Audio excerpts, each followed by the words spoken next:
I quit, and so can you. You want to find out how? Hello and welcome to The Journey. My name is Aurora. I'm so glad that you are joining me today. Have you ever wanted to just throw up your hands and announce to the world, I quit, I'm out of here, checking out today, don't come back looking for me because I won't be here?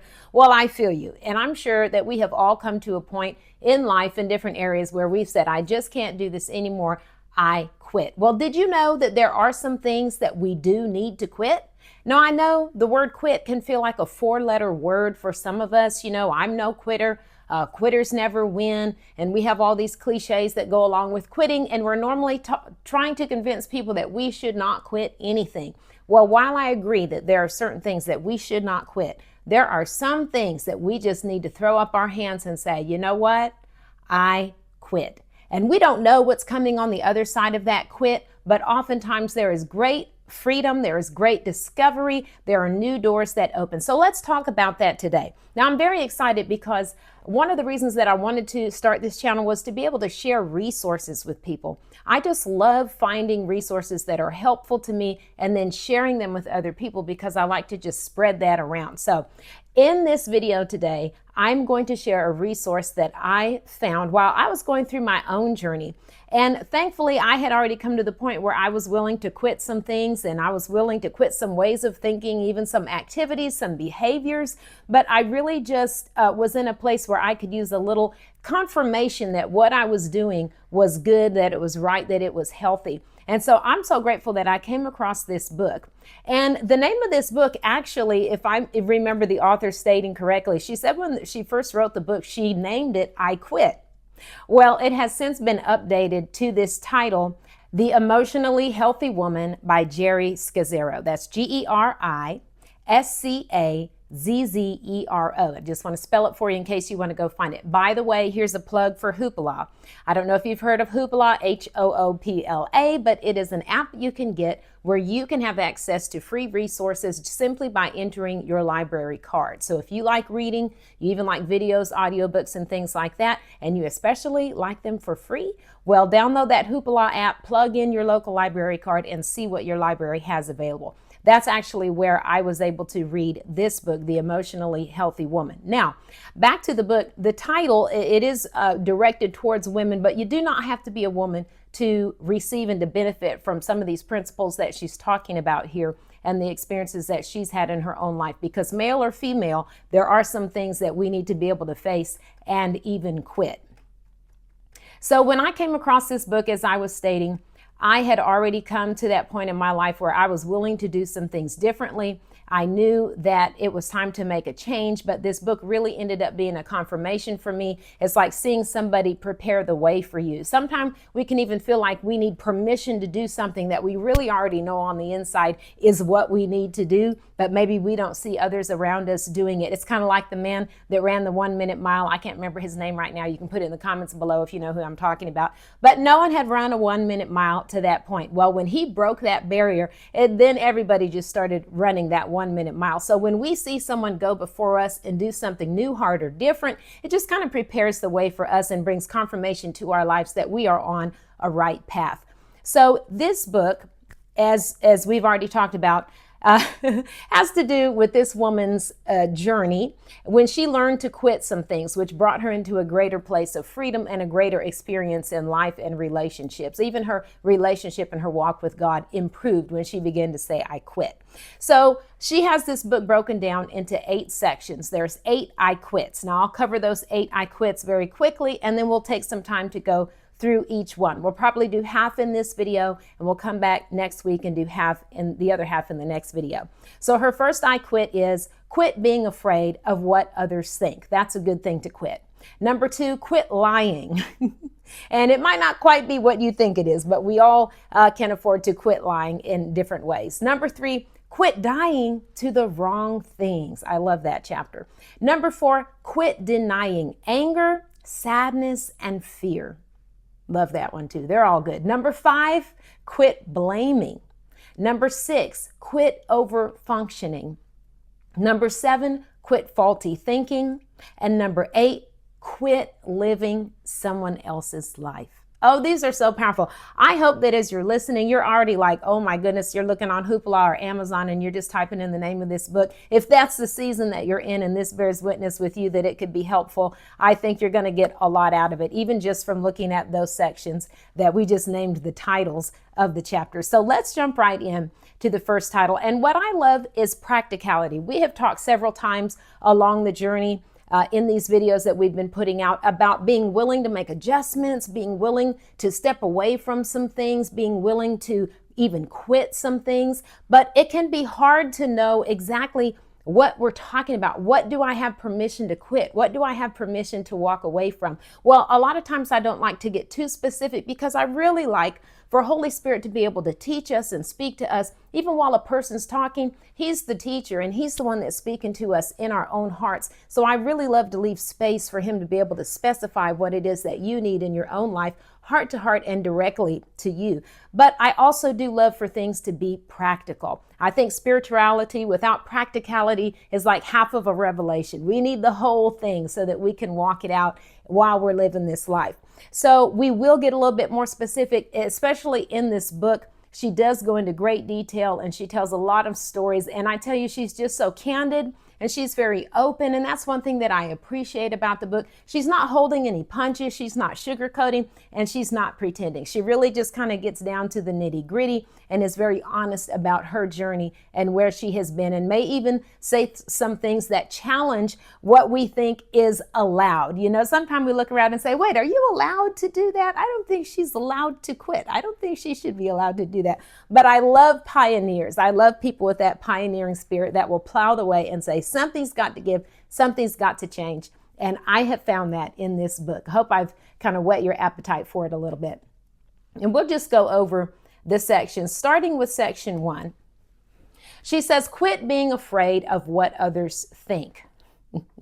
Now, that's a strong one for all of us, because even if we're not the type that is strongly concerned about the opinions of others, well, all of us to some degree do have a little bit of a concern about what other people think of us, you know, because if we didn't, we probably could be labeled or classified with some kind of personality or psychotic disorder, because we know that we live within community. So there is a level of caring what others think that can be healthy, but there's also a level that is bondage and that keeps us oppressed and suppressed. And so she writes this chapter, number 1, quit being afraid of what others think. And I'm going to jump right into this statement she makes about our okayness. I think she made that word up, our okayness. And I'm going to read here what she wrote. It says, relying on the approval of others for our sense of self-worth is a direct contradiction of biblical truth.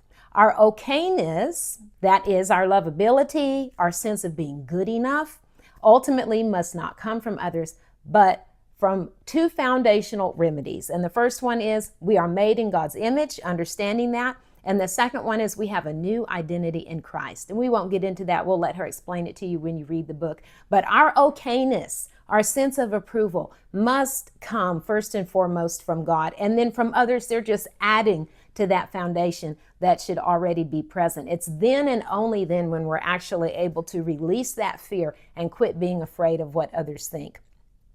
Then she goes on and tells some stories about even biblical characters who their care for what others thought about them caused them to make some decisions that they would later regret. And she says, in all of these situations, the consequences of looking to others rather than to God for validation and approval were disastrous for the people themselves and for their relationship with God and the people they loved. So it is with us. When we make decisions out of the fear of being afraid of what other people think, it may seem okay at the time because we feel like we're caring for others. Well, I need to cater to what they think about me, and I need to get their approval. It may seem okay for a time, but eventually we'll realize that they are not a good source of approval. People are only people, and people make terrible gods.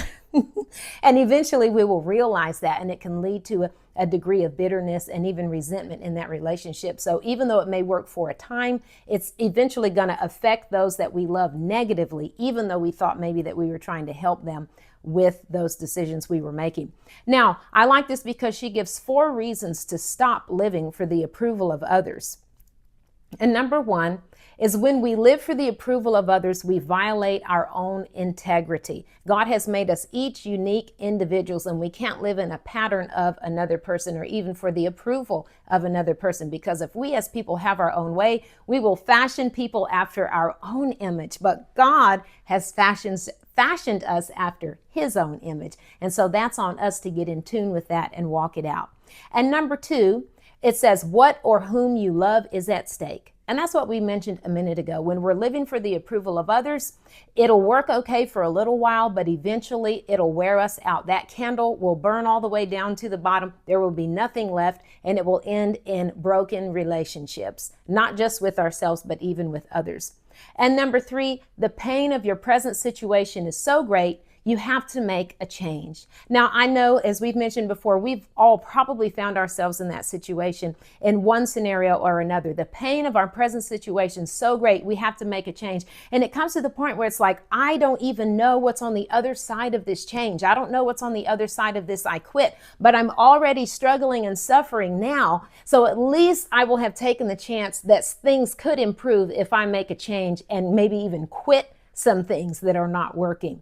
Number four, the fear that things will stay the same is greater than the fear that things will change. Once again, that fear of change. What's going to happen if I do it? I don't know. At least this known misery is predictable. But when I quit or when I make a change, I don't know what's coming on the other side of that. But we get to a point where we say, I'm going to go ahead and make that change anyway. Because the fear that things will stay the way they are is greater than the fear of the change itself. I thought those were powerful. Now, she ends that chapter out and she makes this statement, reflecting on the movements of your heart and on the love of God. Reflecting on the movements of your heart and the love of God. And these are two very important things, because it's easy to rise up and say, I'm going to quit being afraid of what other people think. I just don't care. I'm just going to go on and do the things that I know I need to do and push that to the side. But the truth is, if we don't really have that foundation of being able to search our own heart and being able to find that strength and identity in God, we will still find ourselves trying to live in ways that are seeking the approval of others. So she talks about taking time to sit back and think over your day and think about scenarios and ask yourself, what did I do today where I changed my words, where I changed my response, I changed my behavior out of a desire to seek approval from another person? And if we can sit back and take that time to meditate daily and start evaluating those things, we're not condemning ourselves or judging ourselves. We're simply taking stock and saying, what did I do today that is living in a way where I'm seeking that approval from others? And then the next time I can make that change. And she also talks about the daily practice of contemplating the love of God. And that is so powerful. And it's really not even, I find that contemplating the love of God isn't so much in my doing or my activity, but it's really just in my receiving. How much can I sit back and let that love sink into my heart and sink into my mind in such a way that I am fully convinced of God's love, not just in my head, not just something that I know, but something that I am allowing myself to experience. When we do that, then we will be more equipped to actually walk it out rather than just having a mental decision to quit being afraid of what others think. But now I can actually live it out in reality. That's so powerful to me. I just want to share this story very quickly. Like I said, just kind of in a more practical way. And this was a situation where I found myself having to make a decision of whether or not I was going to quit something. And it was pretty challenging for me. So I had started a new job, and it was out of the field of what I had become accustomed to and what I was already skilled at. And when I started the job, it was going okay at first, but then over time, it really started to wear on me mentally and emotionally, to the point where I was dreading coming in, before work started, and after work ended, I was dreading the experience that I just had. And it really was throwing me off, just to be honest. I did not enjoy it. It was not bringing out my best qualities, and it really was causing a challenge in me personally. But I remember thinking to myself, well, Aurora, other people are doing it. So if they're doing it, then surely you can. What, is something wrong with you because you're not able to do this as well? What are people going to think about you if you say, I can't continue doing this job, I need to find something else? But I struggled with those thoughts for a little bit, but the pain of the present was so strong that I said, you know what? Forget about what other people think. Who cares if other people are able to do it? I'm not other people. I am me. And for one reason or another, this is affecting me negatively right now. So I had to go to my supervisor and let her know that I really just was not going to be able to continue in this position because it really was affecting even my health. It was just affecting me in a negative way. And I didn't know what she was going to say. I didn't know what was going to be on the other side of I quit. Of course, I wasn't telling her I quit, but I was just letting her know that this position that I was in, I was not going to be able to continue. So I guess technically it was saying I quit, but I wasn't quitting the job overall. Really, I was wanting to know if there was another position I could go to. But as far as I knew, I didn't know what the response was going to be. She could have just said, well, we're going to have to, dismiss you from the company then if you're not able to do this. But I am so glad that she was gracious and she let me know, look, it's okay. I understand. If it's affecting you this way, we don't want you to continue like this. We'll put you in contact with HR and see if we can find another department more suitable for your talents and for your gifts and your abilities. And they did that. And I'm telling you, it was that same day they connected me with HR.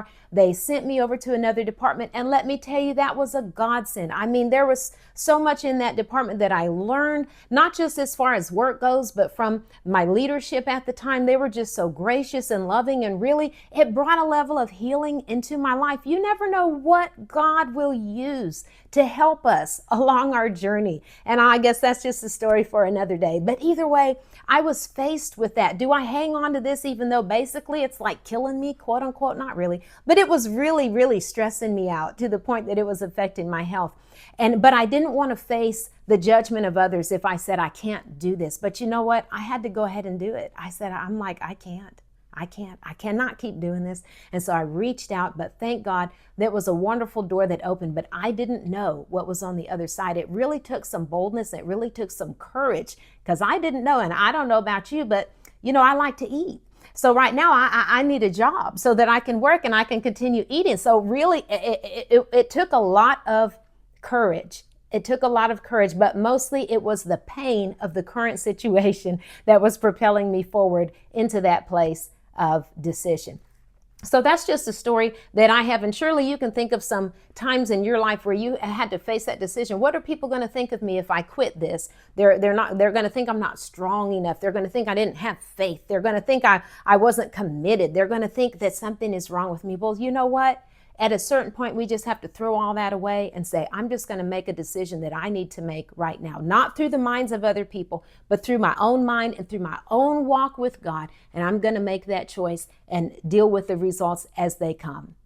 But I'm so glad to say that oftentimes when we make that decision to quit and we stop thinking about what other people are thinking about us, there is often a beautiful reward on the other side of that. It may not be immediate. It may not be right away. Maybe it's just that now that thing is gone, there's room open for something else, for something new to come our way. And we just have to patiently wait for it to come.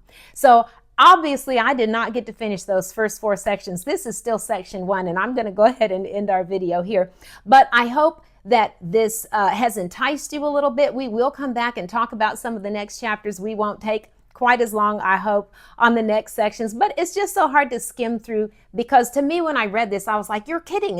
I didn't know this was out here. I didn't know people were allowed to quit things and that it was okay. And then it could actually be God's leading in their life into something new. It was just a total discovery to me. Maybe I got the memo late, but either way, I just want to make sure if there's anybody else that was out there like me and needs that help and needs that encouragement, I just want to make sure to share that with you as well. So we only covered 1 section. Quit being afraid of what others think. I challenge you in love to do that today. Take a small step towards releasing the opinions of people from your own thought process and let your thoughts come through clearly. Not what would other people want me to do, but what is best for me to do right now in this situation. And out of your communion with God and the wisdom that He's given you and the freedom and the ability to make your own decisions, move forward in that and watch those doors begin to open for you. So join me next time. We're going to continue. Thank you so much for joining me today.